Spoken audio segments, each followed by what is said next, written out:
Hello everyone, mathematics point of view के इस video में आप सभी का स्वागत है। ये वीडियो स्टैटिस्टिकल इन्फ्रेंस की सीरीज का सेकंड वीडियो है, जिसमें हम basic properties of probability and a few theorems देखने वाले हैं। तो let's start.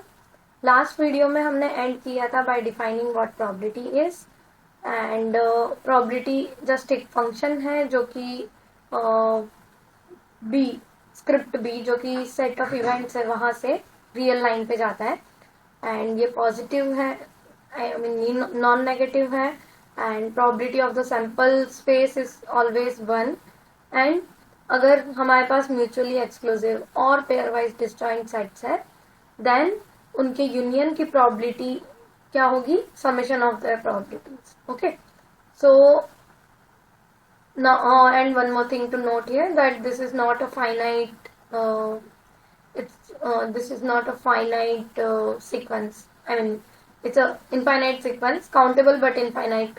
So when you are trying to prove anything, you cannot use this for finite like s1 s2 sn and then union I from 1 to n si is equal to summation I from 1 to n probability of sn. That is actually true, but you have to prove that. Okay, so now let's first define what mutually exclusive is perfectly, and then we'll see what is exhaustive collection. So let's see what mutually exclusive collection is. So mutually exclusive collection, a collection of sets, point to be noted, these are it's a collection of sets which are all pairwise disjoint. So let's say script B is equal to S1, S2, Sn and so on.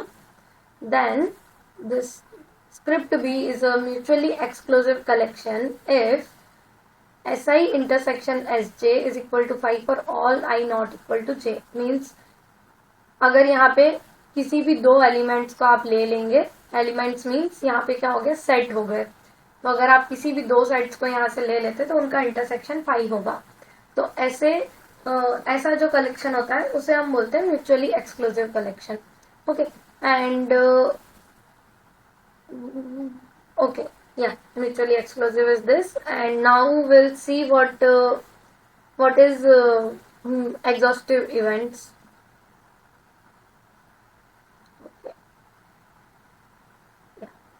So mutually exclusive में pair wise disjoint होते हैं।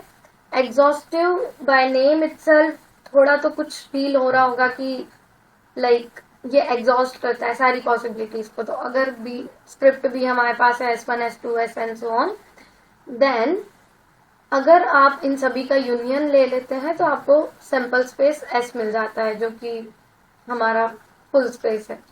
तो ये जो sets है, जो subsets है S के, ये एग्जॉस्ट कर रहे हैं S को, मतलब इन सबको अगर मिला दे तो हमें S मिल जाएगा। पॉइंट टू बी नोटेड कि ये सारे पेयरवाइज डिसजॉइंट होना जरूरी नहीं है, यहाँ पे सिर्फ ये कंडीशन नेसेसरी है कि इनका यूनियन S के इक्वल होना चाहिए और म्यूचुअली एक्सक्लूसिव में इंटरसेक्शन जो है 5 होना चाहिए। अगर ये दोनों एक साथ मिल जाए तो हमें क्या मिलेगा, तो जो सेट्स है उनका आपस में इंटरसेक्शन भी 5 होना चाहिए एंड उनका यूनियन भी सैंपल स्पेस होना चाहिए। तो एक बार वीडियो को स्टॉप करके एक बार सोचिए कि यहाँ पे हमें क्या मिल सकता है। I'll move ahead. So it will be something like this. So if this whole thing is S, then let's say this is S1, this first box is S1, this second box is S2, third box is S3 and so on up to this. So then SI intersection Sj is also 5 because ये और ये का कोई intersection नहीं, S1 S2 का कोई intersection नहीं है। सिमिलरली हमने जिस तरीके से डिफाइन किया है इंटरसेक्शन 5 है। एंड सेकेंड थिंग, यूनियन जो होगा, क्योंकि पूरा हम S को पार्ट्स में डिवाइड कर रहे हैं तो ये जो है इसका यूनियन S के ही इक्वल होगा। तो mutually exhaustive and mutually exclusive and exhaustive collection जो है वो आपको S का एक पार्टीशन देता है हमेशा। Okay okay, let's see some basic properties of probability. So the first property is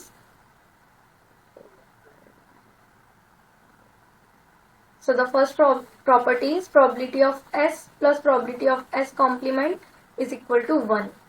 Okay. How to prove this? Where S belongs to script B. How to prove this? Okay, I'll give you a hint over here. You have seen in the definition of probability that probability of union SI's I from 1 to infinity is equal to summation of probability of SI's I from 1 to infinity. Okay. When SI's are mutually exclusive or pairwise disjoint. अब यहाँ पे S and S complement हमारे पास pairwise disjoint है, but क्योंकि ये सिर्फ दो ही है इसलिए ये union I from 1 to infinity जा नहीं रहा है, तो हमें एक ऐसी सीक्वेंस बनानी पड़ेगी जिससे कि हमारा जो यूनियन है वो मतलब इनफाइनाइट नंबर ऑफ सेट्स हो जाए और हम ये एंड सच दैट कि जो एलिमेंट्स है लाइक S1 S हो गया, S2 S कॉम्प्लीमेंट हो गया, S3 कुछ होना चाहिए, S4 कुछ होना चाहिए, बट उनका इंटरसेक्शन आपस में 5 होना चाहिए. तो क्या पॉसिबिलिटी है? अगर आप कोई सेट लेते हैं, कोई भी सेट लेते हैं, अगर उसका इंटरसेक्शन S के साथ में अगर इंटरसेक्शन 5 है देन S कॉम्प्लीमेंट के साथ में नहीं होगा क्योंकि the set has to lie somewhere. But यहाँ पे ऐसा पॉसिबिलिटी नहीं. अगर इंटरसेक्शन S कॉम्प्लीमेंट के साथ में 5 है तो S के साथ में नॉन 5 होगा. तो आप ऐसी क्या चॉइस लेंगे S3 S4 S5 की इसमें कि आपका हमेशा इंटरसेक्शन 5 आए. ओके, पॉज कीजिए वीडियो को एंड एक बार ट्राई कीजिए. तो आंसर है इसका S union S complement union 5 union 5. This will be the sequence union 5 and union and so on. तो S1 हो गया S, S2 हो गया S कॉम्प्लीमेंट, S3 हो गया 5, S4 हो गया 5 and so on up to. And this is actually equal to capital S. Probability of capital S is 1 and यहाँ पे क्या हो जाएगा probability of S plus probability of S complement plus probability of 5 5 5 and so on. And one more thing कि हम मान के चल रहे प्रोबेबिलिटी ऑफ 5 0 होता है, वो एक्चुअली आपको प्रूव करना पड़ेगा. सिमिलर वे में आप प्रूव कर सकते हैं, so try it on your own. तो यहाँ पे हो जाएगा हमारे पास probability of S plus probability of S complement and plus सारी प्रोबेबिलिटी ऑफ 5 0 हो गया. तो ये हमारा प्रूव हो गया. ठीक है, तो इसी तरीके से जब भी आपके पास में एक साइड में यूनियन की फॉर्म हो और समेशन ऑफ प्रोबेबिलिटीज को कुछ प्रूव करना है या ऐसा कुछ भी है, इन दोनों में से किसी भी टाइप की टर्म है, तो eight the end of the day आपको प्रोबेबिलिटी की प्रॉपर्टी ही यूज करनी पड़ेगी, यही प्रॉपर्टी. एंड ये बहुत यूजफुल होती है, तो इसको हमेशा ध्यान रखिए. एंड हमेशा ये चीज ध्यान रखिए कि यहाँ पे SI's डिसजॉइंट इवेंट्स होते हैं, वो बहुत इंपॉर्टेंट है. अगर उसको मिस किया तो सब कुछ गलत हो सकता है. Okay, now next property is probability of S1 union S2 is equal to probability of S1 plus probability of S2 plus probability of S1 minus probability of S1 intersection S2. इसे कैसे प्रूव करेंगे? यहाँ पे हमारे पास infinite sequence नहीं है, but somehow you can prove that probability of I from 1 to n SI is equal to summation of I from 1 to n probability of SI. I'm leaving it as an exercise for you. Means finite के लिए भी ये true होता है if SI's are pairwise disjoint.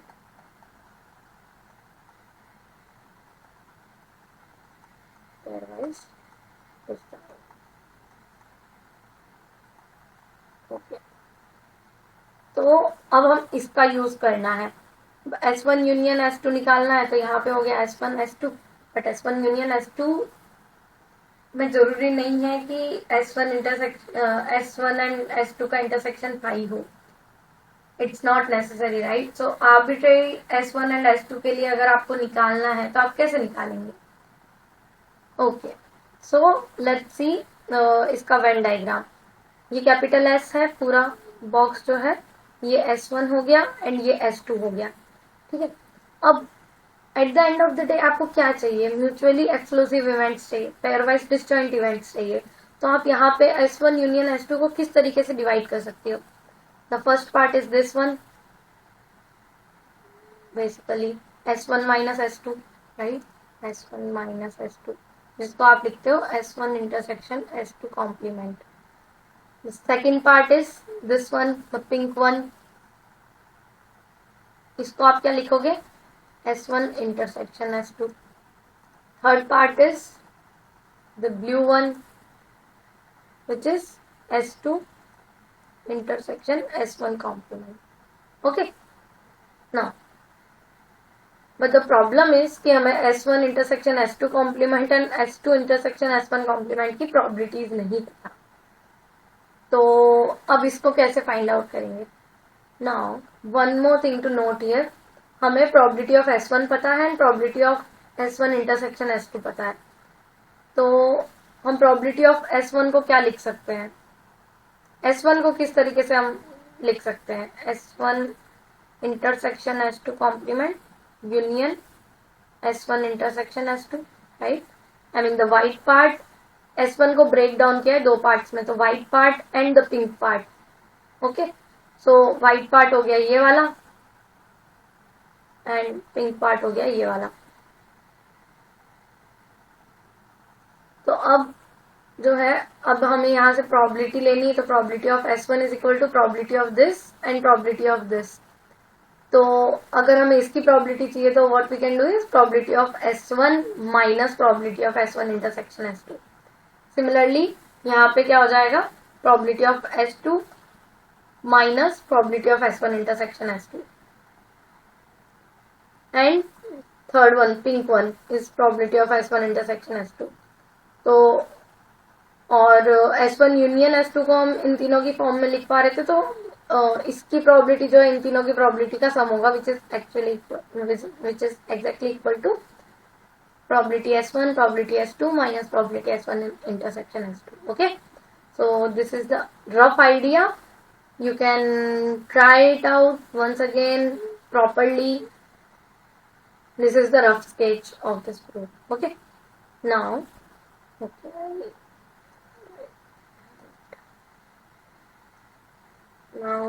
let's move ahead to the next property. If you have, instead of S1, S2, if you have multiple such events, S1 union S2 union S3 up to Sn, then how will you compute its probability? So there is a formula. So if S1, S2, Sn belongs to script B, then let's define P1 to be sum of their probabilities. Probability S1, probability S2 up to probability Sn. Summation I from 1 to n PSI. Then define P2 as दो के intersections like pairwise intersections लेके उनकी probabilities add करनी है. तो PS1 intersection S2, PS1 intersection okay S3,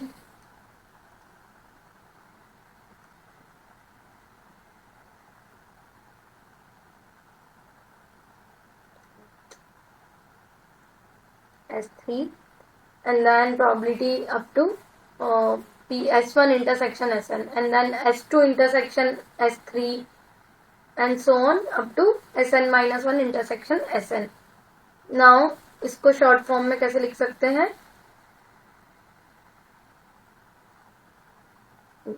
Summation I less than j, both are from 1 to n, PSI intersection Sj. Similarly P3 define करेंगे I less than j less than k 1 to n, and तीन के intersections लेंगे and so on Pn define करेंगे जिसमें n का intersection होगा. Now PS1 union S2 union up to Sn की probability क्या होगी? P1 minus P2 plus P3 minus P4 and so on up to -1 power n+1 Pn. ये formula है, रटना है और इस पे बेस्ड क्वेश्चन आता ही है, तो इसको अच्छे से याद कर लीजिए कि ये है. अगर आप n को 2 रखेंगे तो आपको पता चलेगा कि हमें सेकंड प्रॉपर्टी मिल गई. n को 2 रखिए तो P1 क्या हो गया? PS1 plus PS2 minus P2 क्या हो गया? PS1 intersection S2. So that was the formula for n equal to 2 in second property.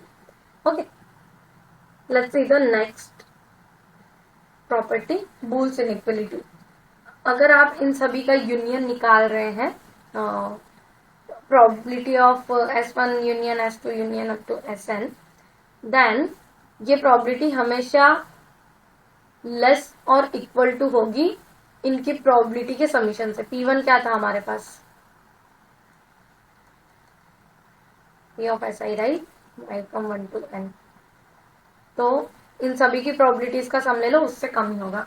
इसको प्रूव करने का क्या तरीका है, थोड़ा सोचिए, और just I give you a hint by showing you what it's Venn diagram. Okay, so let's say अगर हमारे पास में सारे S1 S2 Sn सब डिसजॉइंट है, ये सारे S1 S2 Sn है, then probability of this union this and so on क्या हो जाएगा, सम हो जाएगा। तो ये इसकी इक्वल हो गई। अब अगर मान लेते हैं कि S1 और S2 जो है वो इंटरसेक्ट कर रहे हैं, तो इनके यूनियन की प्रोबेबिलिटी जो होगी वो इनके समीशन से लेस होगी। क्यों होगी, क्योंकि ये जो इंटरसेक्शन वाला पार्ट है वो हम यूनियन में एक ही बार काउंट कर रहे हैं, बट जब हम समेशन ले रहे हैं तो इसको अलग से ले रहे हैं, इसको अलग से ले रहे हैं, तो इंटरसेक्शन वाला पार्ट 2 बार काउंट हो रहा है। इसलिए अब जब अगर थर्ड आ जाता है मान लो यहाँ पे इंटरसेक्शन में, तो again same thing. So we are basically intersection वाला जो पार्ट है उसको मल्टीपल टाइम्स ऐड कर रहे हैं, sorry multiple time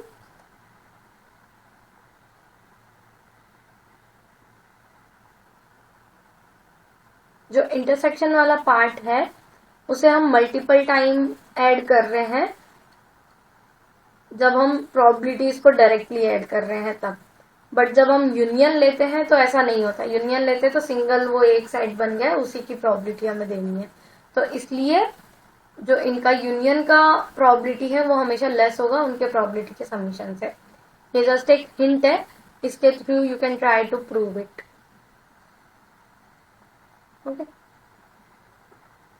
Okay, now coming to the two most important theorems which are really useful.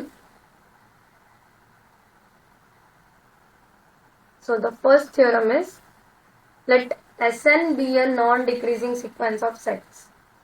First of all, Sn क्या है, हम लोग जब भी प्रोबेबिलिटी में कैपिटल S लिखेंगे that will be our sample space, and small s लिखेंगे तो वो हो जाएगा सैंपल, स्मॉल s या स्मॉल si Sn कुछ भी लिखेंगे तो वो हो जाएगा सैंपल स्पेस का सबसेट। तो ये हो गए हमारे इवेंट्स जो कि B में लाई कर रहे हैं, स्क्रिप्ट B में लाई कर रहे हैं।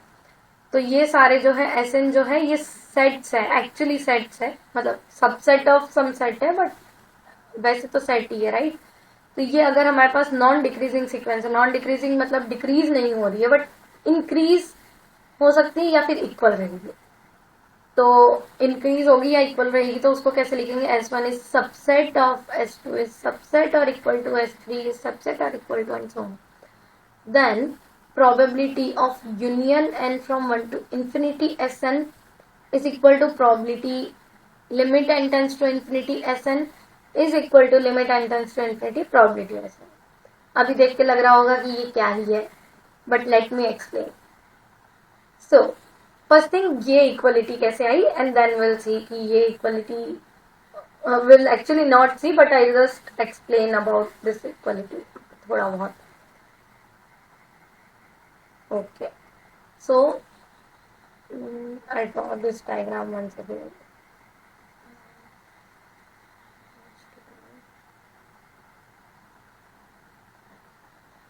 So let's say this is S1 in S.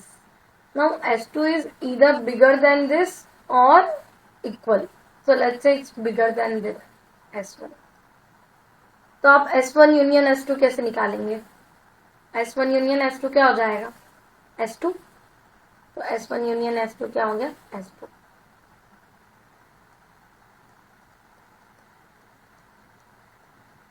Okay, now third आया S3।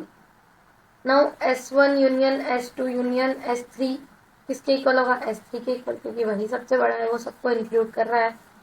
तो S1 union S2 union S3 is equal to S3 and so on, क्योंकि ये इंक्रीजिंग सीक्वेंस है। जब Sn आएगा तो वहां तक का यूनियन भी Sn के ही इक्वल होगा। तो मतलब basically union from I from 1 to N Si is equal to Sn। तो जब हम यहाँ पे लिमिट लेंगे, limit n tends to infinity, then i from 1 to n union si is equal to limit n tends to infinity sn। तो ये वाला जो LHS है वो इसके इक्वल है एंड RHS जो है इसके इक्वल हो जाएगा, तो इसलिए यहाँ से ये इक्वलिटी आई है। Now coming to this part कि ये इक्वलिटी कैसे आई है, किस तरीके से आप प्रूव करने का इसको सोच सकते हैं। ठीक है, तो अब बेसिकली यहाँ पे हमारे पास यूनियन तो है इनफाइनाइट आइटम्स का, इनफाइनाइट सेट्स का, तो हम समहाउ ट्राई कर सकते हैं कि हम प्रोबेबिलिटी की थर्ड प्रॉपर्टी यूज करें, बट ये एसाइज जो है डिसजॉइंट नहीं है। तो इन्हें डिसजॉइंट बनाने का तरीका क्या है? Any guesses? You can try thinking on your own. वैसे यहाँ पे पहले से लिखा हुआ था बट ठीक है। So just pause the video and try to think कि कैसे आप बना सकते हैं। अभी आपको अगर S1 यूनियन S2 चाहिए तो इसको आप डिसजॉइंट फॉर्म में कैसे लिख सकते हैं? ये हमारा S1 हो गया और ये हमारा S2 है। सॉरी, अब अगर S2 को आपको S1 यूनियन S2 को आपको डिसजॉइंट फॉर्म में लिखना है तो आप क्या करेंगे? S1 ले लेंगे और ये बचा हुआ पार्ट जो है ये ले लेंगे, राइट? ये बचा हुआ पार्ट क्या है? S2 minus S1। तो ये क्या हो गया? S1 union S2 intersection S1 complement. इसको बहुत बार S2 माइनस S1 भी लिखते हैं। I will prefer this over that. Okay, अब अगर S3 भी आ जाता है यूनियन में, S2 यूनियन S3, देन क्या करेंगे? S1 यूनियन S2 को तो हमने लिख दिया डिफरेंट फॉर्म में, अब आ गया S3। तो अब S3 को आप किस तरीके से लिखेंगे? तो S3 है, let me change the colour, this part, क्योंकि बचे हुए बाकी का तो हमारे पास ऑलरेडी है यूनियन में। अब सिर्फ इसी पार्ट का बच गया है अगर हम डिसजॉइंट फॉर्म में लिखना चाहे तो। ये क्या है? S3 minus S2। So what will write is white colour, S1 union S2 minus S1 union what? S3 minus S2, right? And so on. जब हम Sn तक जाएंगे तब तक हम इस डिसजॉइंट फॉर्म में लिख सकते हैं। सिमिलरली इस union n from 1 to infinity को इस डिसजॉइंट फॉर्म में लिखो and then you will realise कि PS1 plus PS2 minus PS1 plus PS3 minus PS2 and so on so on so on. So उसकी वजह से सब कुछ कैंसल आउट हो जाएगा एंड एट द एंड आपके पास Pn बचेगा एंड लिमिट बचेगी। तो this is how you can think of proving this theorem and this is really important, क्योंकि यहाँ पे आपके पास में कोई सीक्वेंस है सेट्स की बट आप उसकी लिमिट नहीं निकाल पा रहे हैं, then what you can do is, आपको एट द एंड प्रोबेबिलिटी निकालनी है उसकी लिमिट की। What you can do is you can just find probability of Sn, you have Sn with you, you can just find probability of Sn and then put the limit। so limit को interchange कर सकते हैं इस case में जब SIs non decreasing हो। Okay, now the second theorem is just opposite of this।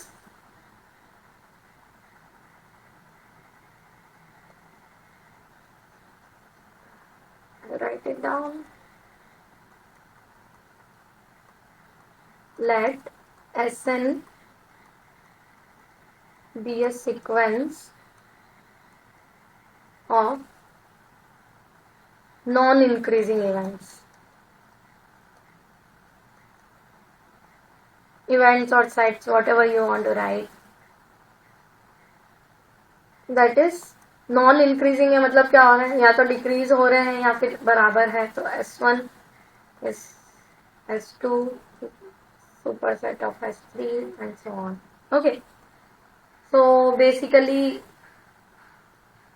again similar thing, but इस time intersection पे हमारे पास थ्योरम है that probability of intersection n from 1 to infinity Sn is equal to probability limit n tends to infinity Sn is equal to limit n tends to infinity probability Sn।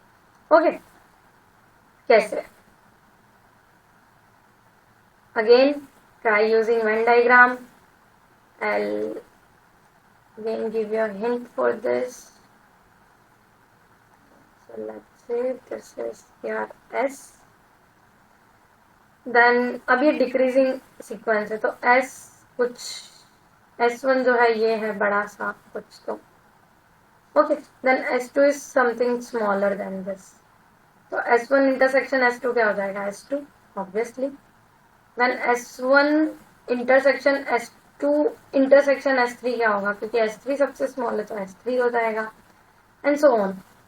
तो basically limit of this intersection I from 1 to n, limit n tends to infinity, Sn is equal to what? Limit n tends to infinity Sn, right? क्योंकि ये जो है ये Sn के ही equal है, तो यहाँ से ये इक्वलिटी आ गई. And then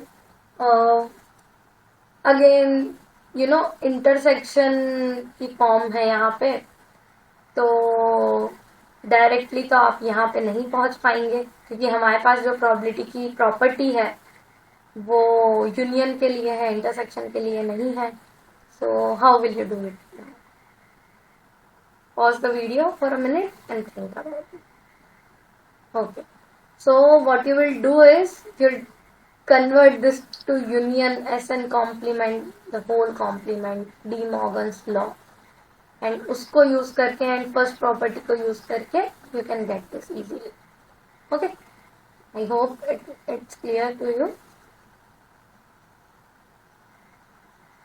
I'll write it once again. Intersection n from 1 to infinity, Sn is nothing but union n from 1 to infinity, Sn complement, whole complement by Morgan's law. Usually Morgan's law में ये complement यहाँ पे लिखा रहता है, but you know anywhere around. So इसको use करके and then 1 minus of this complement की प्रॉबिलिटी क्या होती है फर्स्ट प्रॉपर्टी से, this probability is equal to 1 minus of this probability. Oh sorry, this probability is exactly equal to this. I mean you can do it. This hint is more than enough for this. Okay, so let's end this video at this point. And एक और information मैं देना चाहूंगी कि मतलब हम ऐसा करेंगे कि पहले कुछ थ्योरी पढ़ेंगे एंड देन 1-2-3 वीडियो या इनफ नंबर ऑफ लेक्चर्स होने के बाद में हम उससे रिलेटेड जो भी जैम के प्रीवियस ईयर्स में क्वेश्चंस आए थे वो ट्राई करेंगे इन्हीं वीडियोस के बेस पे. एंड देन अगेन थोड़ी थ्योरी, फिर से थोड़े से कुछ previous year questions and theory and questions and so on. I'll try to be continue this time and अगर कोई भी आपको डाउट है तो आप कमेंट्स के जरिए मुझसे पूछ सकते हैं या मुझे मेल कर सकते हैं, मेल आईडी में मैं प्रोवाइड कर दूंगी. And thank you so much for watching my video.